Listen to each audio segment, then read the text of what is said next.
Hello मेरे प्यारे दोस्तों आज की कहानी के लेखक हैं डॉक्टर अश्वनी कुमार मल्होत्रा। ट्रक में सारा सामान रखा जा चुका है। बेटा और बहू जाने के लिए अपनी कार की ओर बढ़ जाते हैं। बेटा रजनीश उनके पैर को छूकर चालक की सीट पर बैठ जाता है। माता पिता उसके सर पर हाथ रखकर भरे मन से विदा करते हैं। बहू हाथ जोड़कर अपने पति के बगल में बैठ जाती है। कुछ देर में कार आंखों से ओझल हो जाती है। माँ पार्वती अपने चेहरे पर बह रहे आंसू को पोंछती हैं और पति के साथ धीरे धीरे कदमों से घर की ओर मुड़ जाती हैं। आज अपने दिल के टुकड़े रजनीश को अपने से दूर जाते हुए देखकर पार्वती का मन भारी हो गया। इतने बड़े घर में अब वे दो ही शरीर रह गए हैं, पार्वती और रजनीश के पिता आलोक। उनकी आत्मा, उनकी जान, उनका लाल बेटा रजनीश उनसे दूर चला गया। अपने और आलोक के लिए चाय बनाकर वे एक चाय का कप आलोक को देती हैं। आलोक का चेहरा जैसे कुछ पलों में मुरझा गया है। ऐसे लगता है वे गहरी सोच में हैं। क्या सोच रहे हो? पार्वती पूछती हैं। एक आह भरकर आलोक कहता है, क्या सोचा था और क्या हो गया। हमने कितने लाड़ प्यार से रजनीश को पाला है, उसकी हर इच्छा पूरी की। सोचा था कि जब बड़ा हो जाएगा तो हमारे बुढ़ापे का सहारा बनेगा, पर क्या पता था कि नियति को कुछ और ही मंजूर है। तुम्हें कितना चाव था कि रजनीश बड़ा होगा तो उसकी शादी होगी, बहू घर में आएगी और बच्चों की किलकारियां और शोर से घर की दीवारें गूंज उठेंगी। अब ये दीवारें सूनी हो गईं, एकदम खामोश और वीरान। रजनीश ने अपनी कॉलेज की सहपाठी से शादी कर ली। गीता सुंदर है, बड़े घर की लड़की है, अत्यधिक लाड़ प्यार से पली।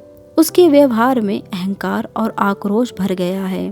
पार्वती ने सोचा था कि बहू आएगी तो वे दोनों मिलकर खूब बातें करेंगे और घर का सारा काम मिलजुल कर लेंगे, पर नहीं। गीता रसोई के नाम से मुंह बना लेती।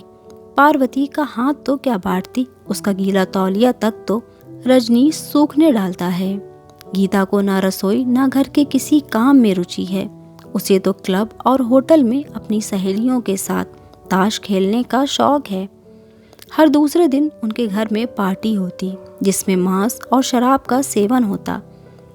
ऐसा नहीं कि उन्होंने गीता को समझाया नहीं, रजनीश से भी बात की, पर गीता ने तो यहाँ तक कह दिया कि अगर उन्हें ये सब कुछ अच्छा नहीं लगता तो वे अलग हो जाते हैं। उन्हें उम्मीद थी कि उनका बेटा तो बहू को समझाएगा, पर वे चोरू का गुलाम। गीता को समझाना तो दूर बल्कि उसका साथ दिया उसने। रजनीश और गीता ने अलग फ्लैट ले लिया। समय तो रुकता नहीं, चलता रहता है। गीता ने कुछ समय के बाद एक बेटे को जन्म दिया। अपने पोते को देखने गए तो हैरानी हुई। पोते को आया ने अपनी गोद में लिया है और शीशी से उसे दूध पिला रही है। पार्वती का मन तो हुआ कि कहे, बहू कम से कम अपने बेटे को तो अपनी गोद में लेकर उसे अपना दूध पिलाया करो, पर वे कह ना सकी। कितने अरमान थे कि अपने पोते को बड़ा होते देखेंगे, उसके साथ खेलेंगे, पर उनके सारे अरमान बहू की जिद और आधुनिक विचारधारा में बह गए। उस दिन रात के 2 बजे होंगे। दरवाजे की घंटी बजती है। कौन हो सकता है? आलोक ने दरवाज़ा खोला तो देखा कि गीता दरवाजे पर खड़ी रो रही है। साथ में उनका पोता भी है। क्या हुआ बहू, रो क्यों रही हो? रजनीश कहाँ है? सब ठीक तो है ना? आलोक ने प्रश्नों की बौछार लगा दी। पिताजी, रजनीश का एक्सीडेंट हो गया है, वो हॉस्पिटल के आईसीयू में है, गीता ने कहा तो आलोक सन रह गया। गीता ने बताया कि रात को एक पार्टी से आ रहे थे। रजनीश अपने दोस्तों के साथ दूसरी कार में था। कार एक दोस्त चला रहा था, उसने कुछ ज्यादा ही पी ली थी। एक ट्रक के साथ उनका एक्सीडेंट हो गया था। कार में बस रजनीश ही बचा है, बाकी 3 दोस्तों की मौके पर ही मौत हो गई। जीवन ने एक और करवट ली। कल को क्या होगा कौन जानता है। पार्वती और आलोक जैसे माता पिता की प्रार्थना रंग लाई।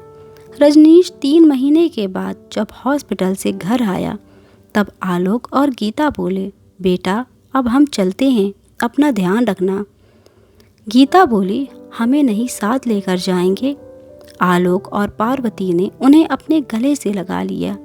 आसमान में संध्या की लालिमा से मौसम सुहाना हो गया है। उड़ता पंछी शाम को अपने घोंसले में लौट आया है। दोस्तों, अगर आपको ये कहानी पसंद आए तो प्लीज़ वीडियो को लाइक कर दीजिएगा और चैनल को ज़रूर सब्सक्राइब कीजिएगा। Thanks for watching.